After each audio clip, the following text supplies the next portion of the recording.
नमस्कार। अवधर टाइम्स में आप सभी का स्वागत है। मैं हूं आपके साथ सोनाक्षी। दोस्तों, 1930 का दशक ये वो दौर था जब लंदन, पेरिस और न्यूयॉर्क जैसे शहरों में जादूगरों की धूम मची रहती थी। लड़की को बीच से काट देना, हवा से कबूतर निकाल देना, ऐसे तमाम शो चलते थे। इनमें सबसे रोमांचकारी था the man with X ray eyes. दोस्तों, भारत से आया एक जादूगर जो दावा करता था कि वो बिना आंख के देख सकता है।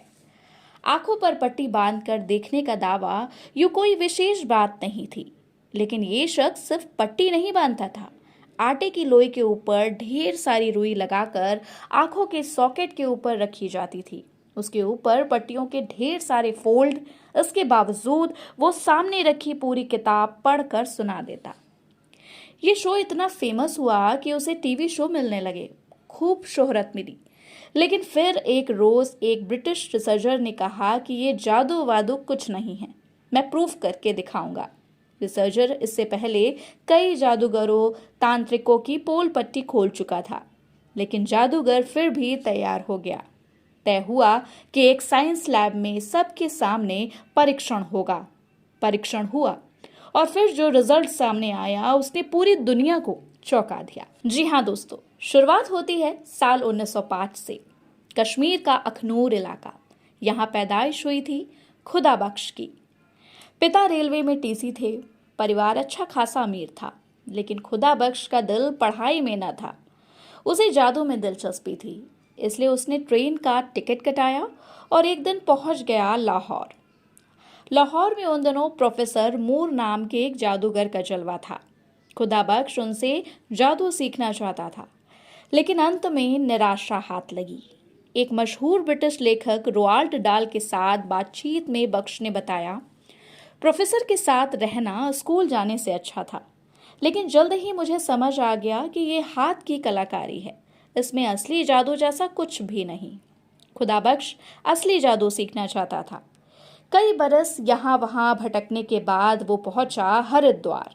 हरिद्वार में उसने एक योगी के साथ साधना की और कई साल के अभ्यास के बाद वो अपने माइंड को स्थिर करने में पारंगत हो गया।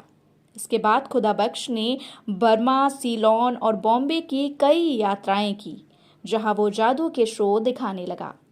ये सामान्य जादू की तरकीबें थी जो लोगों का मनोरंजन करती थीं। लेकिन फिर 1930 के आसपास का एक रोज उसने ढाका में ऐसा शो दिखाया जिसने खुदा बख्श को रातों रात पॉपुलर बना दिया।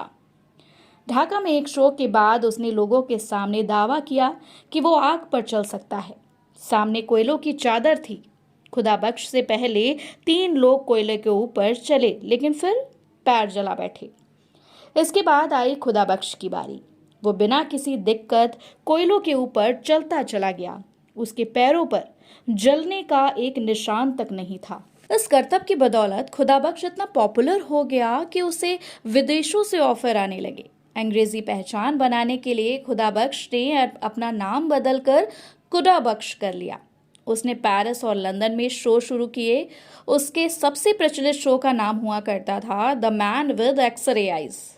इसमें वो आंखों पर पट्टी बांधकर कई तरीके के करतब दिखाता, मसलन बिना देखे किताब पढ़ना, सुई में धागा डालना और सबसे रोमांचक खेल आंख बंद कर सामने खड़े लड़के के सर पर रखे सेब पर गोली चलाना। इन करतबों की बदौलत बख्श की शोहरत दिन पर दिन बढ़ती जा रही थी। ऐसे में उस पर ध्यान गया हैरी प्राइस का।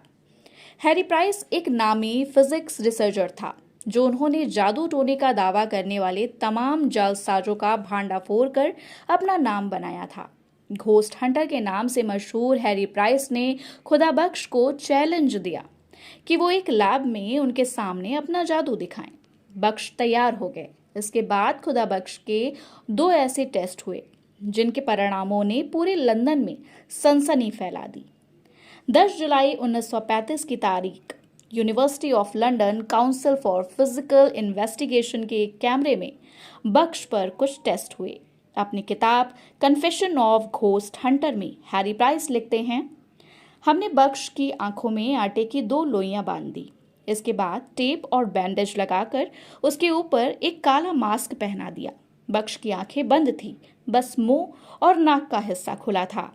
इसके बाद लोगों ने एक के बाद एक बख्श के सामने एक किताब रखी और बख्श ने उन्हें वैसे का वैसा ही पढ़ डाला।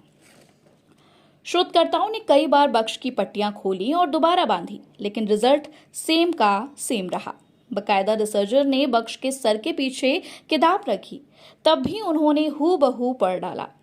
इस टेस्ट में हालांकि बख्श एक बार फेल भी हुए, जब सर पर काला कपड़ा डालने के बाद वो ये नहीं बता पाए कि कमरे की लाइट ऑन है या ऑफ। इसके बावजूद टेस्ट के रिजल्ट्स चौंकाने वाले थे, जिसने हैरी प्राइस को हैरत में डाल दिया।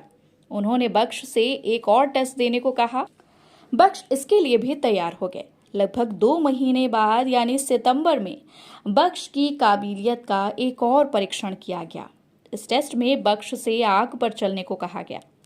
आग पर चलने का करतब आज आम है, लेकिन उस दौर में बख्श पहले इंसान थे जिन्होंने ब्रिटेन में ये करतब दिखाया था।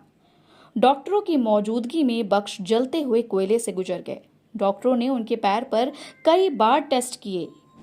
कई का मानना था कि बख्श ने अपने पैरों में खास मलहम लगाया है, लेकिन डॉक्टरों को उनके पैरों में कुछ न मिला। उस समय बख्श पर हुए परीक्षणों की खबर जैसे ही अखबार में छपी, वे पूरे ब्रिटेन में मशहूर हो गए।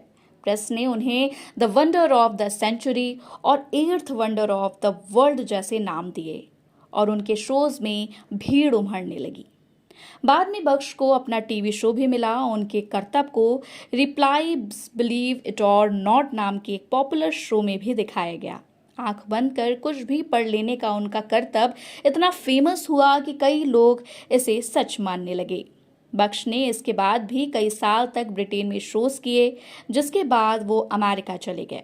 अमेरिका के लॉस एंजल्स शहर में वो अपने शोज दिखाया करते और बाकी जादूगरों के साथ ताश खेला करते।